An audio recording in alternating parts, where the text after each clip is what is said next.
Have you sowed good seed in good ground and you still haven't seen your harvest yet? Have you been being obedient and sowing seeds and letting God order your steps, and you're doing the things that He's told you to do and you still haven't seen a harvest yet? Have you sowed seeds on something or some things for so long that you have been looking for the harvest and there's no sight of the harvest, to the point that you're just ready to give up on sowing the seeds? You're ready to just give up on waiting for the harvest. You're ready to just give up on those things and just move forward.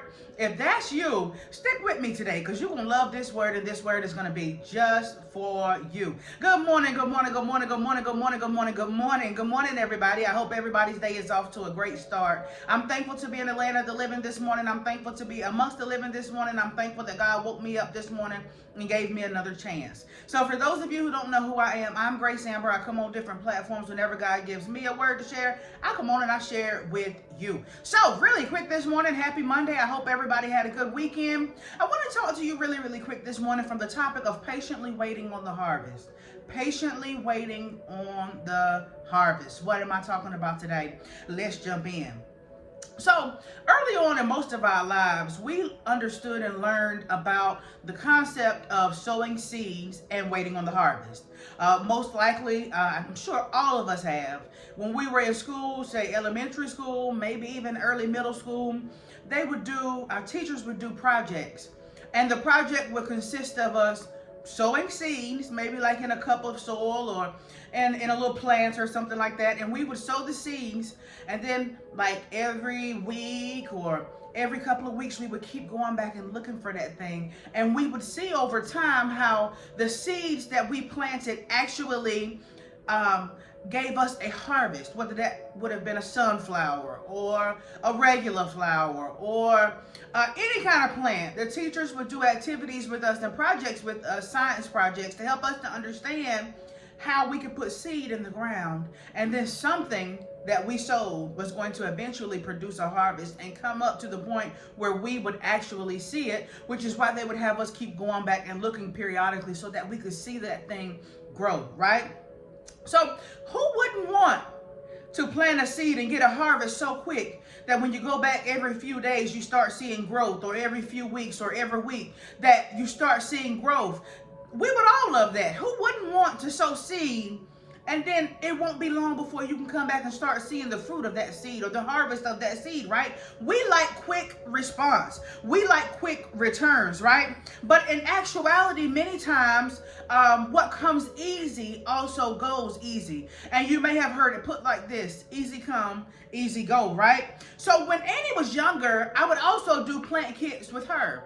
And one of the kinds that we love to do were the microgreen plant kits. And the reason why we love to do those is because the harvest would come so quickly. So we would follow the instructions. We'd put the seed in the ground. We'd add some water to the soil, get the soil ready, put the seeds in there, right? And then we keep watching. And man, in like 2 or 3 days, we would see things sprouting up. And within 7 days, the microgreens would be ready. They would be fully grown, and we could see it just like that. We sowed it on Sunday, and by the next Sunday, we got a sure enough harvest. The catch to that was, once you saw the harvest, you had to hurry up and cut what it is that you wanted and harvest from those greens. Why? Because it came so quickly. If you don't harvest it quickly, guess what's going to happen? It's going to die. And so we understand that with many things, or with most things, easy come, easy go. In life, some seeds that we plant, it takes time for that harvest. You look at radishes, for example. When we put radish seeds in the ground, those things, you can have a harvest in like as little as 25 days. But when you go to something like asparagus, for example, it may take 6 years from the time that you put that seed in the ground for you to actually get a harvest. So we understand that while some things may come really quickly from a seed, and a harvest may come really quickly from certain kinds of seeds, there are other seeds where it may take weeks, months, and sometimes years, right? James 5 verse 7 in the NIV translation says, "Be patient then, brothers and sisters, until the Lord's coming. See how the farmer waits for the land to yield its valuable crop, patiently waiting for the autumn and spring rains. So I'm going to give you a quick example. And many of you, if you've ever purchased a car or a house, you're going to understand what I'm saying. So when, let's say we get ready to buy a house, we go to the bank, right?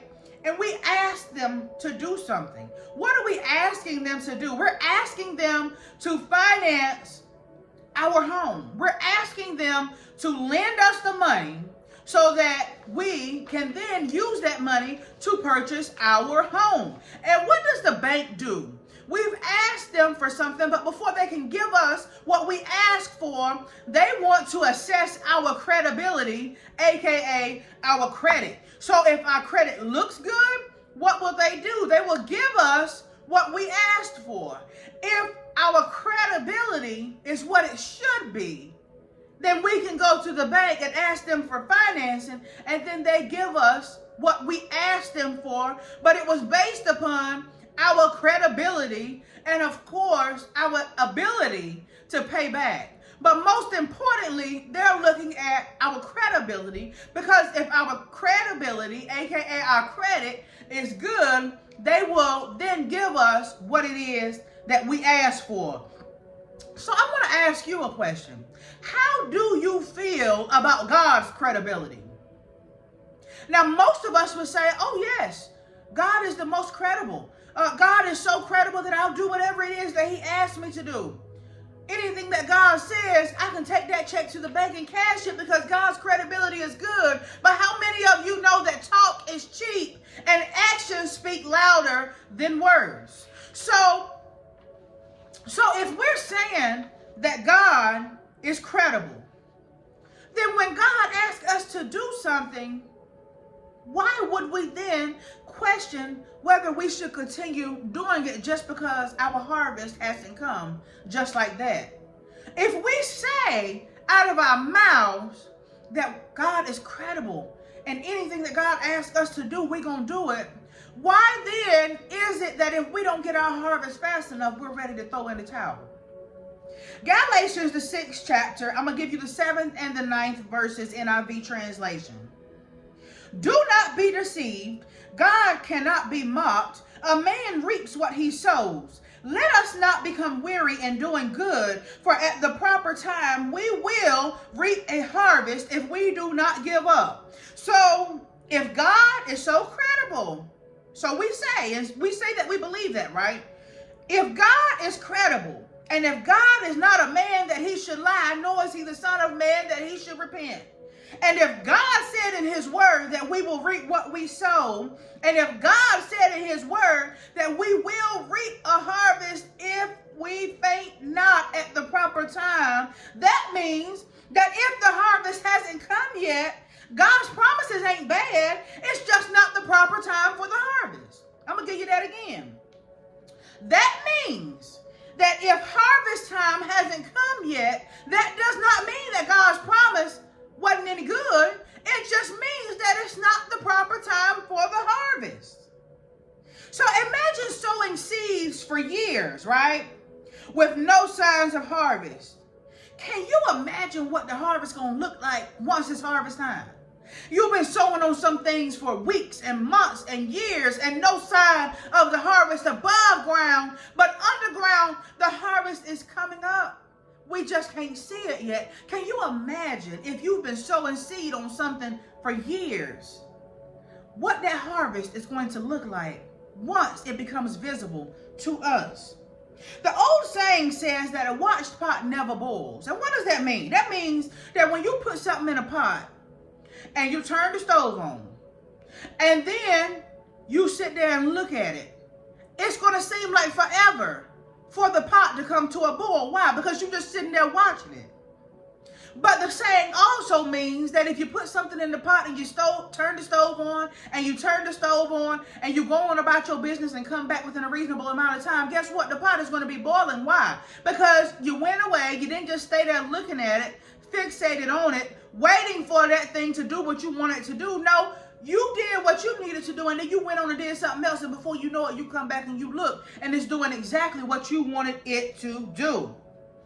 Many of us are sowing seeds, and we're watching the pot, every day. We sow seed in the ground and then we coming back an hour later looking for the harvest. It does not work like that. It's very rare that you will get a quick harvest like that. And if you do get a quick harvest like that, guess what the saying goes? It says, easy come, easy goes. And because the harvest ain't coming quick enough, and we coming and we watching that thing and looking at that thing every hour and every single day, we get so disappointed each and every time that we get into the point where we just want to throw in the towel and give up on it because of our disappointment. But our disappointment comes because we're constantly looking for that thing to come. We're constantly watching the pot. We're constantly fixated on that thing, watching it, recording it sometimes, waiting to see when is the harvest going to come. And it is your habitual going back and checking for the harvest that is causing you to get so disappointed to the point that you just want to throw in the towel. Every time we get disappointed because the harvest has not come yet. Key word, yet. So what is the moral of the story? What is the lesson that I'm trying to give you? Or what is the word that I'm trying to give you today? Is don't stop sowing just because the harvest ain't come above ground yet. Do you think that if God knows the number of hairs on your head, that he is not keeping track of everything that you're doing and watching your faithfulness and watching you sow and watching you be obedient even though the harvest has not come yet so that you can see? Do you think that God would allow you to have faith in him and be obedient in him and be obedient because he's giving you a dream and giving you a glimpse of what will happen and what the harvest will look like? Do you think that God is going to watch you sow seed all this time and you never get a harvest? That is an insult to the character of the God that we serve. Some of us have been sowing seeds and being obedient to God and waiting for years for the harvest to come. Don't stop sowing your seed, because for every seed you have sown, there will come a harvest. Now, farmers sow seed and they patiently wait in hopes that they will reap a harvest. What do I mean? If the rain don't come and the sun don't shine, and if the frost keeps coming long after winter has passed, guess what? The farmers could have sowed good seed in good ground, but the conditions made it such that they don't get their harvest. But where the farmer operates on hope, we operate on knowing that anything that we do, that God has told us to do, that it's a sure thing that we will reap a harvest. The farmer operates in hope, but God is a sure thing. So we don't have to wonder if his promises are going to come to pass. We just have to know that they will come to pass. And when will they come to pass? At the proper time. How do we know this? Because God said it in his word. We don't have to worry about if. We just have to understand that it's going to be when. God's promises are not if, God's promises are when. Galatians 6 didn't say that a man will reap what they sow if XYZ happens. No. Galatians 6 established a law that we will reap what we sow. That's a law. So anything that God has made a law, we understand that we can take that thing to the bank and cash it. If you've been sowing big for weeks and months and years, you can rest assured that you will reap a harvest from every seed. If you've been sowing big with no harvest yet, you can rest assured that when the harvest comes, it too will be big. So while you are sowing, I encourage you to prepare, because when the harvest comes, you don't want your nets to break. Prepare for the harvest while you patiently waiting for the harvest, because when the harvest comes, you don't want your nets to break. When God does what he says that he's going to do, when God opens up the windows of heaven and pour out so much blessing that there will not be room enough to store it, you don't want your nets to break. So while you patiently wait, I encourage you to prepare, because you've been sowing big, and guess what? The harvest is going to be big. Psalms 27:13 through 14 KJV translation says, I had fainted unless I had believed to see the goodness of the Lord in the land of the living. Wait on the Lord, be of good courage, and he shall strengthen thine heart. Wait, I say, on the Lord. So I come today to tell you to keep on sowing. Do not forfeit your harvest. You just have to wait patiently on the Lord, because you understand that it's not a circumstance where if his promise will come to pass. It's just a matter of when it will come to pass. But I come today to tell you to be of good courage. And while you're waiting, God will strengthen your heart. I come today to tell you to wait, I say, on the Lord, for in due season you will reap if you faint not. Keep patiently waiting for the harvest. Keep sowing seed. And one day you're going to look up and God is going to tell you, for your faithfulness, it's your time. But until that time comes, you keep sowing and keep patiently waiting. For we understand that the promises of God do not work upon if they're going to come to pass. They work upon when they're going to come to pass. And I come today to tell you, as you're patiently waiting, prepare and keep sowing your seeds. And for your faithfulness, you will look up and see that it will be your time. But you just have to patiently wait on the Lord. Wait, I say, on the Lord. I love you. I hope that word blessed you today. Happy Monday. I am Grace Amber. I'll be right back on tomorrow with another word, good Lord willing.